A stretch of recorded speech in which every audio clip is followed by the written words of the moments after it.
ঘরে মোর নবী ঘুমাই রে। তো যখন তায়েফবাসীর কাছে আমার নবী দ্বীনের দাওয়াত দিতে গিয়েছিলেন, তায়েফবাসী আমার নবীকে ইট পাথর মেরে আঘাত করেছিলেন, তবু আমার নবী কখনো তাদেরকে বদদোয়া করেননি। অতি মূল্যবান কথাই কবি লিখে দেখুন।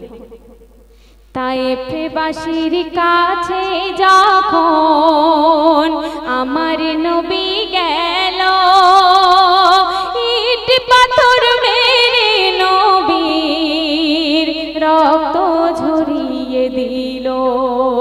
ওই তায়েফবাসীর কাছে যখন আমার নবী গেল, ইট পাথর মেরে নবীর রক্ত ঝরিয়ে দিল। তবু দয়ার নবী তাদের তরে, ও দয়ার নবী তাদের তরে করেনি বদদোয়া গো। মায়া মিনার ঝুপড়ি ঘরে মোর নবী ঘুমাই রে। আমরা কেমন উম্মত, আমার নবীকে চিনতে পারলাম না, কিন্তু এক বনের হরিণ নবীকে চিনে ফেলেছিল। অতি মূল্যবান কথাই কবি লিখে দেখুন। এই শেষ জামানার শেষ নবীকে চিনতে কেহ পারল না, সেই নবীর হাতে আল্লাহ তাআলা দিল যে সব খাজানা। ওই বনের হরিণ চিনল নবীকে, ওই বনের হরিণ চিনল নবীকে, আজ মোদের কপাল পোড়া রে। মায়া মিনার ঝুপড়ি ঘরে মোর নবী ঘুমাই রে।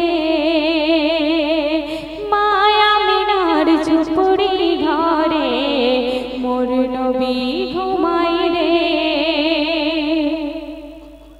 সর্বশেষ ছন্দে কবির মনের আরজি তামান্না ফারিয়াদ কবি ছন্দের মধ্য দিয়ে তুলে ধরেছেন, মনোযোগ আকর্ষণ করবেন। কবি বলছেন, আশায় আশায় দিন চলে যায় ও মোর দয়াল দাতা, ও মোর দয়াল দাতা, ও মোর দয়াল দাতা। আশায় আশায় দিন চলে যায় ও মোর দয়াল দাতা, ও মোর দয়াল দাতা, ও মোর দয়াল দাতা। আরে বিন্দু তোমার